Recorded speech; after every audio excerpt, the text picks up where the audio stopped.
Hello and welcome to another OzyCast, this time talking about Rust. New game, made by the same guy who made Gary's mod, so that's quite a pedigree. It's had a lot of attention, it's riding high on the Steam charts at the moment, both in terms of sales and also use, and that's a fairly impressive thing when you think this is actually an alpha. Yes, an alpha. Not a beta, but an alpha. So there's an awful lot of things that aren't yet implemented, some of the mechanics don't yet work, but even so it's very compelling. You can see it's a first person kind of game. I'm going to take you through the first 5 to 10 minutes of play, and you start out with very little. You hit tab for your inventory and you can see you've got absolutely nothing in there. You have a stone or a rock, you have some bandages and you have a torch and very little else. And the name of the game is survival, very much like Minecraft, Starbound, all of that ilk. The difference is here you don't actually do any real mining. What you do is you hit a stone with a stone and you get some stone, which is always good fun. So we're going to do that first. We're going to go and gather some stone and some wood, and that's so we can make a hatchet, which is a more effective gathering tool. And we're going to just do that by using the stone. Press 1 to bring that up and whack the stone with the stone, and you should start seeing ores and metals hopefully, and stones. That's what we really need, is some stones. We need to crouch here to finish the gathering. They have recently rolled out a patch, in fact another one today, in order to stop a little bug where you were gathering and suddenly you die, which was really irritating. I'm on a very quiet server here just so I'm going to show you what to do. So there we are, we gathered some stones, it certainly wasn't enough. Let's gather some wood. Exactly the same principle, whack the wood with the stone, you should start seeing wood collecting on that right hand side of the screen, which we are, which is excellent. The very first part of the game, what you really want to be doing is finding food and fast. Food you can get from killing wildlife or from finding drops in towns, which are usually full of radiation. You'll see there's a rad meter in the bottom right hand corner of the screen which tells you all about that. So yeah, we've just finished whacking that until there's no wood left. There's more stone over here and I know we need some. And you'll notice over there there's a red bear. Up until very recently this game was filled with zombies. Well, now they're red animals. Not necessarily a good thing, but hey, I don't know where the developers are going with that. It's certainly different. I kind of miss the zombies still, to be honest. I think it might have been a mistake. They gave you a little bit of threat, whereas the animals don't give you the same kind of threat. Perhaps it's because they're not the Walking Dead, I don't know. Anyway, we finished mining those stones, now we can open up our crafting menu. Pressing tab opens up armor, inventory and crafting, and you can turn off and on each of those parts in that top of the screen part there. That's really the interface. It's actually very good, it's very effective, it does everything you want it to do. So we'll highlight the stone hatchet here, hit craft, and you can see a timer starts. While that timer's going, you can't actually move around very fast, you're to a crawl. At least until you've built yourself a workbench, the times are really slow. Just being near a workbench when you do crafting decreases the amount of time it takes to do anything. There's our hatchet, we'll put that into our slot here and bring that up, and you can see that's already a nice stone hatchet. And once we now start doing some gathering, you'll see how much more effective it is at doing it. It's quicker. And you also get more ore and stones and wood when you actually do the deed. Oh, excellent, we've got a wood pile here. This is the best way of getting wood. The reason being is that it provides much more wood than just one tree. So you just harvest it in exactly the same way, and you can see you're getting 7 wood every swipe. Whereas with that slow stone on the tree, you were getting only 1 wood.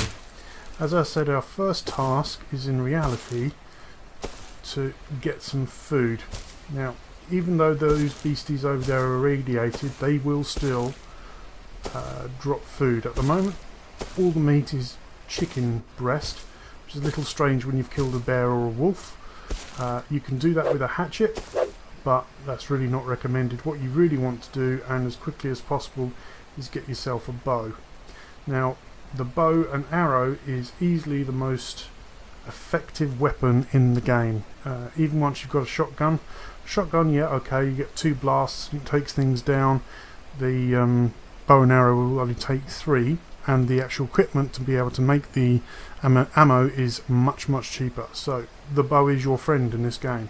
So we just search through here looking for hunting bow and see what we need is some cloth. Now unfortunately the only place to get cloth is off the backs of animals.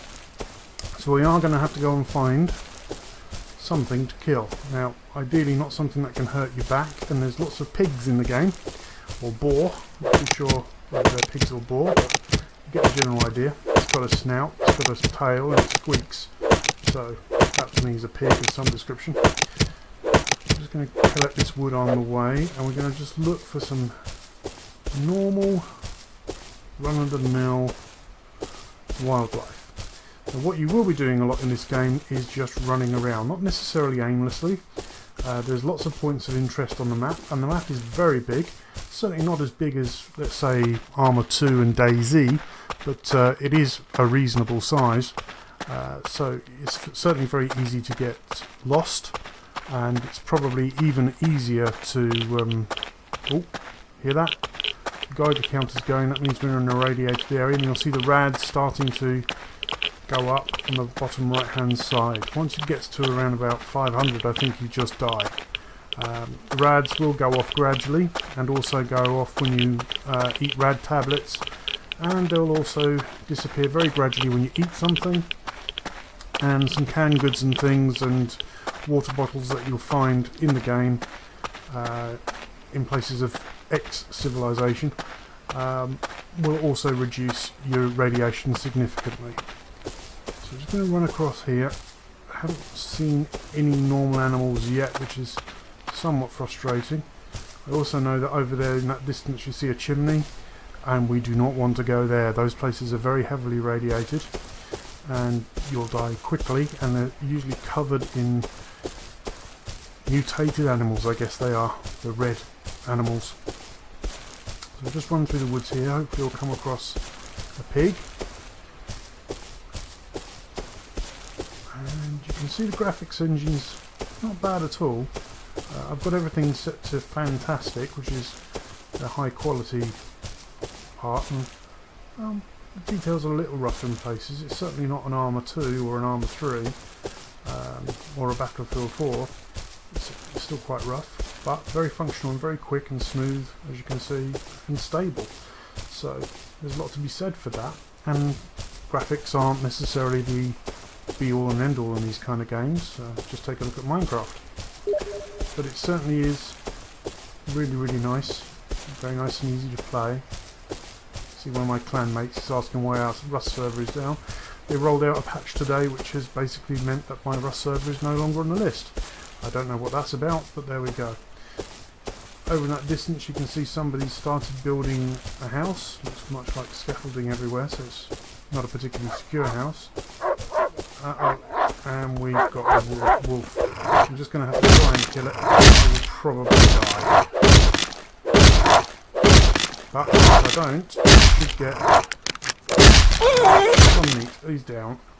Okay, you can see my health is down to 10. I can now harvest that. Part way through the combat there I bandaged to stop myself bleeding, which is the reason why the character's still breathing.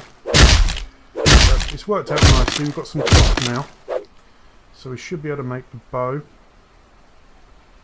Let's see, where is the bow gone? There's the hunting bow. Yep, we can now make the bow. Let's craft that. Take about 20 seconds to craft. You can see around the edge of the screen we've got blood splatters. That's just indicating my health is incredibly low. It was actually quite a fortuitous little event, that. I'm just going to walk up to this stone and harvest it while we're waiting for the crafting to finish. Because we are going to need more stones to make arrows. And we've got some raw chicken breast, which we got off a wolf. I know, it's weird, but it's alpha. We'll build a campfire and then we can cook it. You do not want to eat this chicken breast raw. If you do, you become sick and you'll die, so don't do that. So I'll build this campfire, fire it up, and then I'm going to build a shelter, just so you can see how that works. So there's our campfire built. You can see food down here in the bottom right hand corner is quite low. But we're going to build a wood shelter. This is going to take a little while longer. It's full 30 seconds, look. But that gives us a full shelter, 3 walls, a doorway, a ceiling and a floor. We'll still need to put a door on it to keep ourselves safe. It's one of the features in this game, certainly in unmodded Rust, is that when you log off, your body stays. It's persistent, and somebody can walk up to you, bash your head in, steal all your stuff, and you start again the next time round. A lot of people call that griefing, but actually I think it adds something quite nice to the game style. Now you can see I've selected the shelter, and I can move it around in free space and just plonk it on the floor there, and you can see we've got a very basic shed. We are going to need a door, so let's build that as well. That's a metal door, I don't want that. I want a wooden door. There's the wood door. We've still got enough wood to do that. That's going to take another 30 seconds. And while that's happening, what we'll do is we'll put our fire in the middle of the floor, and we'll hold down E, and the menu pops up here, and we'll ignite it, and that will give me comfort, which also increases health. We'll open it and put the chicken in to cook areas, and that's got enough firewood there and more chicken breast there to be able to cook up, and we just leave it alone, and after a while that will cook. Our door should now be ready, so I'm going to pop that on the front like so. Just open the shelter now, and we can go in and hide ourselves away from everybody else in the world, which is awesome. Let's just check on the progress here. We've got 2 chicken breasts already, so with that, eat the chicken breast once, eat the chicken breast twice, and we now have a good deal more food done, and health is nicely growing. We've got comfort, we've got our first shelter, and that is about as much as you're going to really want to do when you first log in Rust. After that, it's a question of killing stuff, gathering, and generally having a great blast. It's a highly recommended game, so go for it.